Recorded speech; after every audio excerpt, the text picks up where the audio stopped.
Recently purchased this car off my brother. You can check out the previous videos about that. Talk a little bit about what my plans are for her to make her mine. But today, we're gonna accomplish a couple of little tasks. So really what I'm hoping to get done today is we're gonna change the air filter out. When I pop the hood and I show you how dusty it is under here from my brother living in the desert, like in the desert, I can't imagine this air filter is in good shape, and it's probably the one thing I didn't check before we left and drove it over 2,000 miles home. So we're gonna change the air filter out. Then the second thing I want to change, this is really minor. I'm just not a big fan of chrome. So we're going to swap out the fuel filler door with a matte black one that I picked up. And if I do what I think I'm going to do with the color of the car, then the matte black filler door is going to look even better than the chrome one. So air filter, fuel filler door swap. And then if time allows, we are going to address the only thing wrong with the interior of the car. We're going to fix this. And I have a plan and I have the supplies. We're going to get it done. Look at that. A wild Suzuki. Caught, tamed, and a dirty one-car garage, and a black fingernail that I'm still dealing with. Pretty cold day out, so excuse the hoodie and the congestion, but that's what's in store for today. We're gonna go ahead and start with the air filter, and then we're gonna move to the fuel filler door. And like I said, if time allows today, we'll tackle that area around the heater vent. Let's go. Show you guys how dusty this is.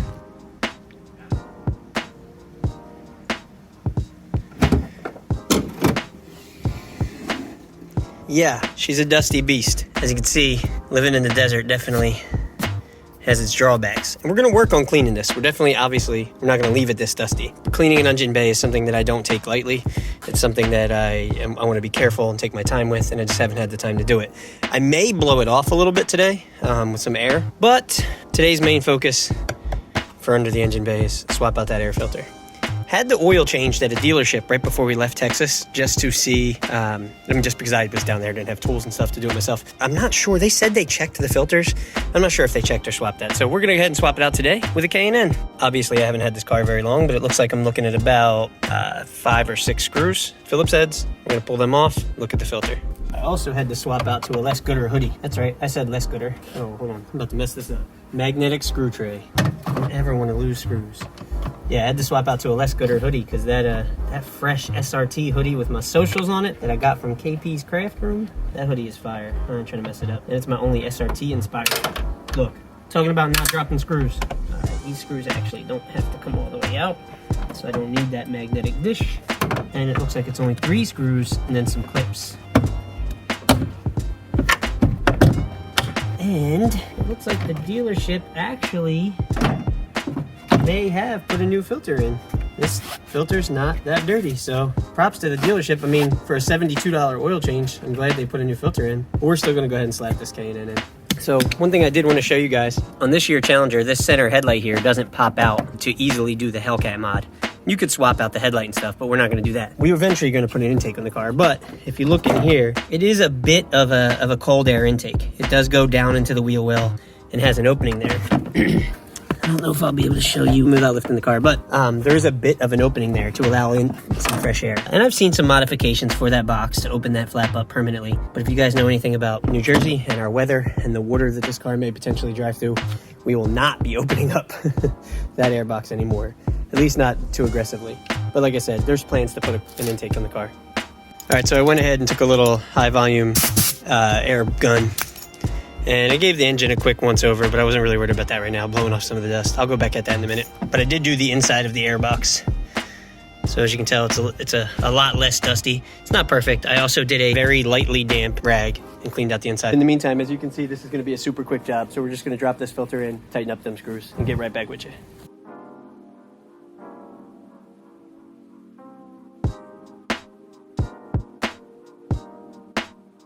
All right, so we got the K&N filter in, put the fancy little sticker, even though that probably won't stay there because I'm not a fan of stickers, and then gave the engine a once-over with the blower, as well as the valve covers, just a real quick with a damp rag. That's not the main focus for today, so I'm not too worried about it. It got a little bit clean with just the air gun. It's a little less of a monstrosity. You can still see where it was super dusty, or, is super dusty, but we're good there. I'm gonna have the car detailed. We'll worry about the engine bay another time. Now we're moving on to the fuel filler door. This is a relatively straightforward job, not too hard. Not sure how much I'm gonna get on camera. You basically just have to pull away the inner fender well. This feels a little brittle. Most of the time, guys just pull it away, slip their hand in there. It does feel a little brittle though.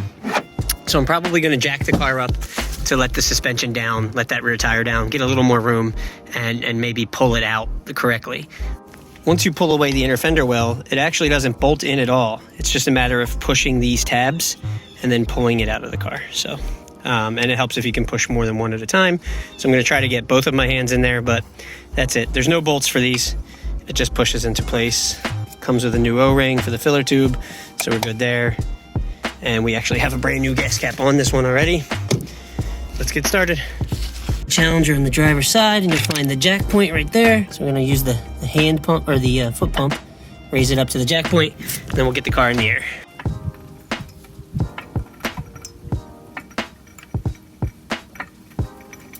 We actually don't need the car off the ground at all. We just need to get some room in the suspension. As you can see, by jacking the car up a little bit, we got much more room in the wheel well to do what we gotta do. So we're gonna pull the gas cap off. I'm actually just gonna let it hang there, and I'll remove it the rest of the way once we get the door.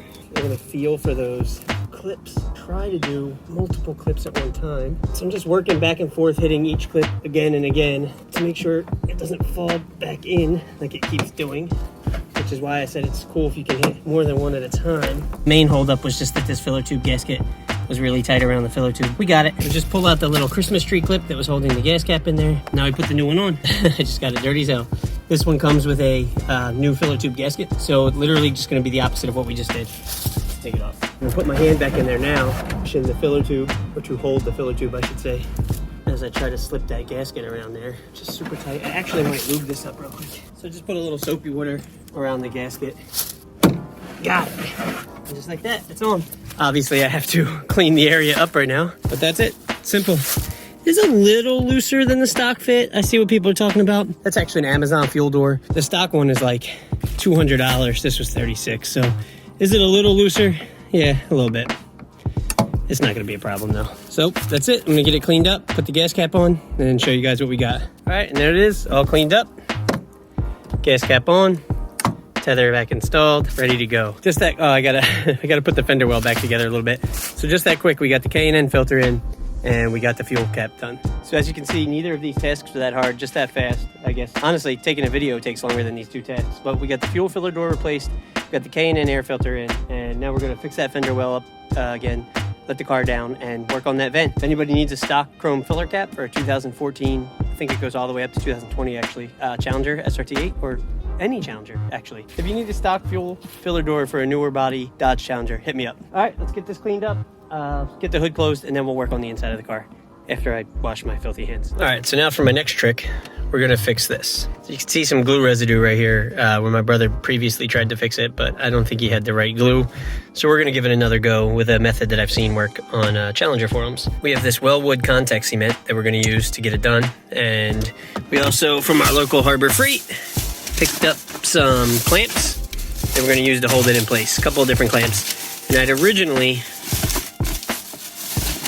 was gonna go with this quick setting epoxy from Harbor Freight, but I found this at Walmart, and this is the stuff that I've seen other people use with great success. So we're gonna pop out this vent. We're gonna heat up and try to clean off the glue that he used previously. And we're gonna let that dry for a minute, and then we're gonna get started with this. So typically to take that vent out, you would wanna use a little pry tool. A plastic one would be ideal. You would wanna just get between the dash and the vent and pry out on it. However, I didn't have to do that because of that gap that was there. I could simply just put my fingers in there and pry it off. So we did that. Got the glue cleaned off that my brother had previously attempted. Only downside is I took a little chunk of the foam right there, as you can see, but that's not a problem. So what we're gonna do now is we're gonna get an applicator, probably just like a plastic popsicle stick type item. We're gonna apply the cement to both sides, here and here. Leave it separate for 15 minutes until it starts to cure. And then we're gonna clamp the two edges down together. I have 4 clamps, and I'm gonna grab a ruler or something that can spread out the pressure. So we're gonna do that, and then we'll see how long it says to dry after we clamp it, and we'll go from there.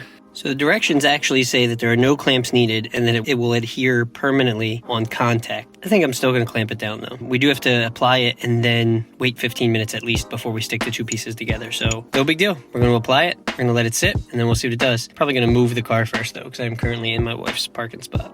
And this is an easier job than I thought. Also going to open up some windows and the sunroof because it says to do this in a well-ventilated area. So let's take care of that. Fire this bad girl up. Ooh, spicy even though it wasn't a cold start. Alright, so I think I applied a pretty liberal amount. I did the top and bottom. You can really only see it on the bottom, obviously, but started applying it about 101, hoping that this is enough. And now I am going to go get something to distribute the weight across the top like a ruler, because like I said, even though it says no need to clamp, I'm going to clamp it. So I'll be right back with a ruler, and in a couple minutes we'll be putting it together and see what happens. Fingers are crossed this works. While I'm waiting a couple more minutes for that to dry, I find myself sitting here trying to program my home link again to my garage door opener because I've had no luck with it whatsoever. When you're holding the button down on the transmitter and the button down on the home link, you're supposed to get a message saying channel trained. And all I ever get is a message saying channel not trained. If anybody has home link and has figured this out, please let me know what you did. I'm waiting for this to dry and giving up on setting my home link up. I just want to take a minute to thank you guys for all the love that the recent videos got, especially considering I haven't been posting a whole lot. It means the world to me.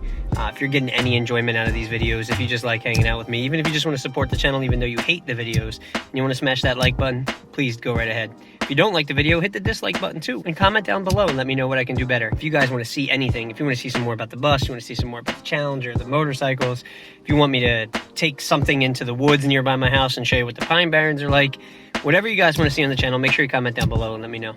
Ran into the house to get a DVD real quick to test it, and I was right. This thing plays DVDs. I had no idea. Now, obviously, it won't play DVDs while I'm driving, but let's see what movie I picked.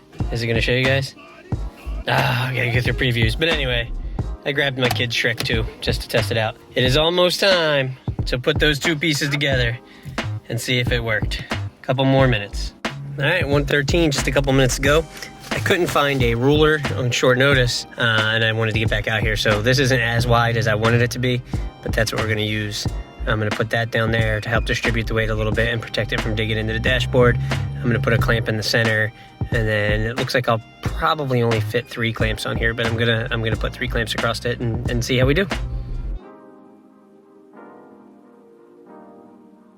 All right, so I actually did end up using all 4 clamps. I have these ones clamped down pretty tight, hoping I don't make any indents in the dashboard.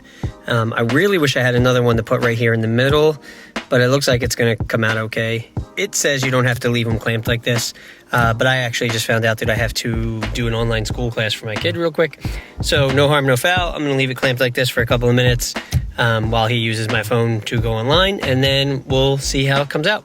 All right, so it is, what time is it? Come on, clock, do your thing. All right, so it's 1:58. I think I clamped this down, I don't know, somewhere around 1:20. Then my kid had school, and now we're gonna remove the clamps and see how it came out. First, just take off these little ones on the edge, and they definitely dented the dashboard, but I think that's something that a little heat gun, I'm hoping a little heat gun and some massaging, if not just some time, we'll take care of. And then we're gonna release these ones. These ones are pretty cool, $4 at Harbor Freight, and they ratchet down. And I mean, it's flat. It's not, I don't think it's the perfect shape, but it's definitely flat. So let's pop the vent in and see how it looks. All right, so there you have it. I mean, the shape isn't perfect. I probably could have clamped it a little bit better in some areas, but I mean, it is obviously like 110% better than it was. So less than an hour's worth of time to do, and I still have more of that glue, and I'll be able to do it again if need be. Contact cement by Wellwood. We'll see how well it holds up after using the heater and stuff a few times. It also looks like I'm gonna get to test it out on that vent soon. That vent is raising, so.